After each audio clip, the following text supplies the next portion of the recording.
इसी तरह से जो शख्स, अल्लाह अकबर, ये अमेजिंग हदीस है। आपको पता है कुछ लोग आप में से, हम में से जॉब्स करते हैं, कुछ लोग हमें से मजदूरी करते हैं, कुछ लोग हमें से सारा दिन अपने कारोबार का काम करते हैं और इतना टाइम नहीं मिलता माल करने के लिए। कुछ लोगों को अल्लाह ताला ने इतना माल नहीं दिया और कुछ लोगों को बहुत माल दिया है। जिनको तो बहुत माल दिया वो तो अल्लाह के रास्ते में सदका और खैरात करते हैं और लोगों को खाना खिलाते हैं, आजकल तारे भी करा रहे हैं। तो बेचारे वो लोग जिनको माल नहीं दिया वो क्या करें? इस तरह के लोग सहाबा आए अल्लाह के नबी के पास, उन्होंने कहा या रसूलल्लाह ये तो हमसे आगे निकल गए, जिनको अल्लाह ताला ने ज्यादा माल दिया है वो तो ज्यादा दिन में इतना काम भी नहीं करना होता, वो लोगों पे खर्च भी करते हैं, वो आपके साथ भी टाइम ज्यादा गुजारते हैं, वो नेक अमाल में टाइम गुजारते हैं, हम तो या रसूलल्लाह मजदूरी मेहनत में लगे रहते हैं, आप हमारे लिए कुछ बताएं हम क्या करें। तो अल्लाह के नबी ने फरमाया कि जो शख्स हर नमाज के बाद 33 टाइम्स सुभान अल्लाह, 33 टाइम्स अल्हम्दुलिल्लाह और 33 टाइम्स अल्लाहु अकबर पढ़ के और आखिर में 100 कंप्लीट करता है ला इलाहा इल्लल्लाहु वहदहु ला शरीका लहु लहुल मुल्कु व लहुल हम्दु व हुवा अला कुल्ली शैइन कदीर, ये पढ़ लेता है तो तुम्हारा भी अजर उनके बराबर होगा, तुम्हारा भी अजर उनके बराबर होगा। लेकिन फरमाया कि लेकिन जो शख्स इन अज़कार को ज्यादा पढ़ ले तो वो आगे निकल जाएगा, मतलब जो इन अज़कार में से इनको एक्सटेंड कर लेता है, जो और मजीद पढ़ लेता है तो वो ज्यादा निकल जाएगा। तो जब ये वो बड़े खुश हो गए, उन्होंने कहा अल्लाह अकबर, अगर हम ये करें तो हम उनके बराबर आ जाएंगे और उनसे आगे निकल जाएंगे, तो वो करने शुरू हो गए। तो ये हदीस फैल गई और वो लोग भी करने शुरू हो गए, तो वो फिर आगे या रसूलुल्लाह तो वो भी करने शुरू हो गए हैं, तो उसमें हमारा क्या कसूर है? तो अल्लाह ने फरमाया, मुस्कुराए और फरमाया कि जो इसमें ये तो खैर है जिसकी तरफ मर्जी फैल जाए। मैं पैराफ्रेज कर रहा हूँ सारी बात को, नेसेसरी नहीं कि ये अल्लाह के नबी के वर्ड्स हों, मैं ये कह रहा हूँ कि अल्लाह ने जो कहा वो ये मतलब ये था कि जो शख्स इनमें एक्सेल कर जाए, जो उसको पढ़ ले, ज्यादा पढ़ ले, तो वो उसने मजीद खैर समेट ली, उसने मजीद अपने लिए बेहतर कर लिया। तो ना मैं आपसे 2 जिक्र ऐसे शेयर करता हूँ जो कि हम रमजान के महीने में कसरत से कर सकते हैं। 2 जिक्र, बहुत ज्यादा आपको बर्डन नहीं करना चाहता, ठीक है। पहला अस्तगफिरुल्लाह पढ़ना और अल्लाह से अपने गुनाहों पे तौबा मांगना, या अल्लाह हम सारा साल बड़े गुनाह हो गए। हदीस में आता है कि 5 नमाजें गुनाहों को मिटा देती हैं, एक जुम्मे से दूसरे जुम्मे तक गुनाहों को मिटा देता है, रमजान से रमजान तक के बीच में गुनाह मिट जाते हैं। लेकिन जो शख्स रमजान को वाकई में रमजान समझ के गुजारता है उसके लिए फरमाया कि जो शख्स अपने गुनाहों से सच्ची तौबा करता है और इस्तिग़फ़ार को पकड़ लेता है, फरमाया मन लाज़िमल इस्तिग़फ़ार, जो इस्तिग़फ़ार को ना लाजिम अपने ऊपर पकड़ लेता है, मतलब ही मेक्स डूइंग इस्तिग़फ़ार कंपल्सरी ऑन हिमसेल्फ। क्या होता है?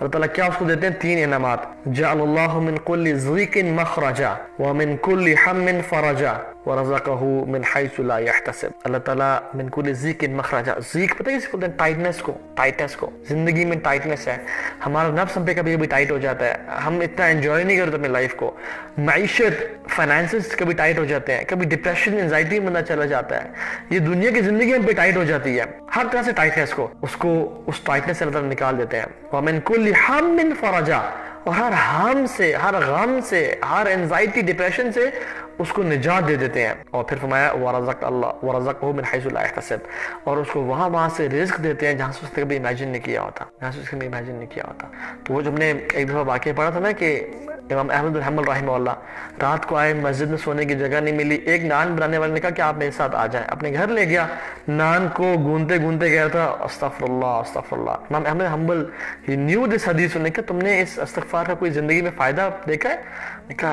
क्या बताओ आपको, पहले गरीब था, मिस्कीन था, जब से ये करना शुरू हुआ हूँ, क्योंकि उनका जो इस्तिग़फ़ार था ना वो थॉट प्रोसेस था, वो सिर्फ तस्बीह नहीं फेंकते थे, उनको पता था मैं क्या बोल रहा हूँ। उन्होंने कहा कि माल इतना है कि संभाला नहीं जाता, और जो दुआ मैंने की है वो कबूल होती है। तो फरमाया कि अच्छा, उन्होंने कहा कि लेकिन एक दुआ है जो आज तक कबूल नहीं हुई, कि मेरा ख्वाहिश है कि इमाम अहमद बिन हम्बल से मुलाकात हो जाए मेरी, लेकिन वो आज तक नहीं हुई। तो इमाम अहमद बिन हम्बल कहते हैं मैं ही हूँ इमाम अहमद बिन हम्बल, और मुझे ऐसे लगता है वक़द जुर्रितु इलैका जर्रा, मुझे ऐसा लगता है कि मुझे खींच के घसीट के फरिश्तों ने तुम्हारे पास मुलाकात करने के लिए लेके आया। तो ये इस्तिग़फ़ार के फायदे हैं, अल्लाह ताला ऐसे रिज़्क भी देता है और दुआएं भी कबूल करता है। अल्लाह के नबी सल्लल्लाहु अलैहि वसल्लम कौन है? इमामुल अंबिया, शाफ़े महशर, मतलब तमाम इमामों के अंबिया के सरदार, जिनके हाथ में आलम होगा क़यामत के दिन शिफा का, जिनकी सजदे में सर रखने से अल्लाह ताला शिफा कबूल करेंगे और हिसाब किताब शुरू करेंगे, और पूरी इंसानियत पहले आदम के पास जाएगी अलैहिस्सलाम, फिर नूह अलैहिस्सलाम के पास जाएगी, फिर इब्राहीम अलैहिस्सलाम के पास, मूसा, ईसा, تب کہیں گے کہ میں آج کچھ نہیں کر سکتا تمہارے لیے، آج اللہ تعالیٰ بہت غصے میں ہے، اور پھر اللہ کے نبی کے پاس آئے گی اور پھر اللہ کے نبی کہیں گے انا لہا، یہ میرے لیے تھا شفاعت کرنا، اور پھر اللہ کے نبی سجدے میں سر رکھیں گے اور اپنی امت کے لیے دعا کریں گے یا ربی امتی امتی، کیونکہ اللہ تعالیٰ اپنے نبی کا مقام اور مرتبہ پوری انسانیت کو دکھانا چاہتے ہیں کہ یہ ہے میرے محمد صلی اللہ علیہ وسلم۔ یہ کتنی دفعہ استغفار کرتے تھے ایک محفل میں، ایک مجلس میں؟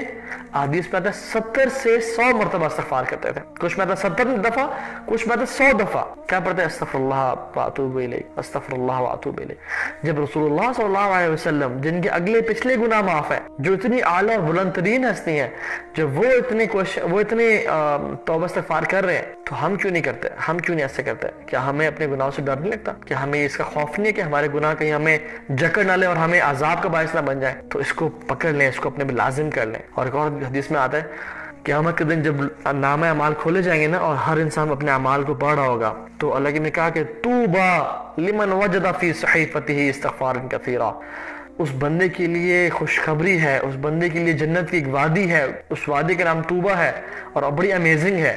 کس کے لیے؟ جس نے قیامت کے دن اپنے نامہ اعمال کو کھولا اور اس میں کثرت سے استغفار کو پڑھا ہوا دیکھا۔ اللہ تعالیٰ ہم لوگوں کو بھی ایسے لوگوں میں سے بنا دے جو کہ کثرت سے اپنے گناہوں پہ استغفار کرتے ہیں اور پچھتاتے ہیں اور شرمندگی کرتے ہوں۔ اللہ تعالیٰ ہمیں ڈھیٹ نہ بنائے، اللہ تعالیٰ ہمیں باغی نہ بنائے، کیونکہ اللہ تعالیٰ کو باغی ہونا اور تکبر کرنا پسند نہیں ہے۔ اللہ تعالیٰ کو عاجزی پسند ہے۔ جو شخص عاجز ہوتا ہے نا، ہمیشہ زندگی میں کامیاب ہوتا ہے۔ تو جھکنے میں بہت خیر ہے، جھکنے میں بہت بھلائی ہے، تو جھکنے اللہ تعالیٰ کو بہت پسند ہے، ٹھیک ہے۔ اسی طرح سے اللہ کی نے فرمایا کہ جو شخص یہ دل سے پڑھ لے، میں دل سے اپنا الفاظ ہے میرے، جو شخص یہ پڑھ لے استغفر اللہ ربی من کل ذنب واتوب الیک، ٹھیک ہے، جو شخص یہ پڑھ لے اللہ تعالیٰ سے تمام گناہ معاف کر دیں گے، حتیٰ کہ وہ میدان جہاد سے پیٹ پھیر کے بھی بھاگا ہو، اللہ تعالیٰ اس کو بھی معاف کر دیں گے۔ سبحان اللہ، یہ اللہ تعالیٰ کی رحمت اور مغفرت ہے۔ شیطان ذلیل خوار ہو جاتا ہے کہ میں تو ساری زندگی اس بندے کو گناہ کرواتا رہا، لیکن اس نے ایک دفعہ استغفار کر کے اپنے سارے گناہ معاف کروا لیے، ٹھیک ہے۔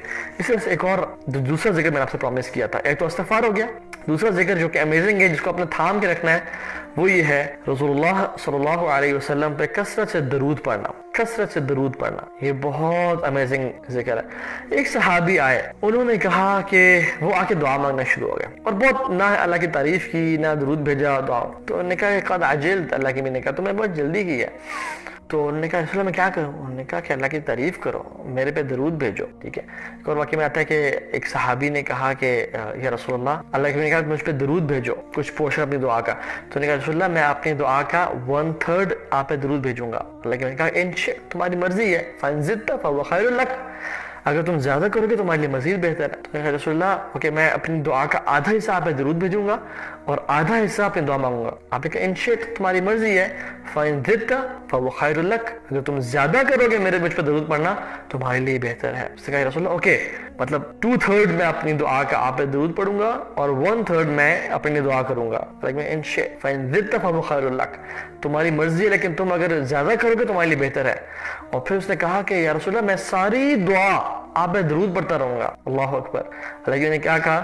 اگر تم ایسا کرو گے اذن تکفى همك ويغفر لك ذنبك، اگر تم ایسے کرو گے اللہ تعالیٰ تمہارے تمام ہم اور غم مٹا دیں گے اور تمہارے گناہوں کو بھی بخش دیں گے، تمہاری فریادیں پوری کر دیں گے، تمہیں جو چاہیے وہ تمہیں دے دیں گے۔ اللہ اکبر، کتنی امیزنگ اللہ تعالیٰ کے نبی پہ درود بھیجنا ہے۔ جو شخص اللہ تعالیٰ کے نبی پہ ایک دفعہ درود بھیجتا ہے اس کے 10 گناہ معاف ہوتے ہیں، 10 درجات بلند ہوتے ہیں اور 10 نیکیاں ملتی ہیں اسے، 10 نیکیاں ملتی ہیں، 10 گناہ معاف ہوتے ہیں اور 10 درجات بلند ہوتے ہیں۔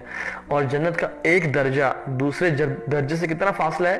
جیسے اس دنیا سے ستارے نظر آتے ہیں، حدیث کے مطابق دنیا سے ستارے نظر آتے ہیں، اتنا ہی ڈسٹینس ہے ایک درجے کا اگلے اوپر والے درجے کا، تو 10 درجات بلند ہوتے ہیں۔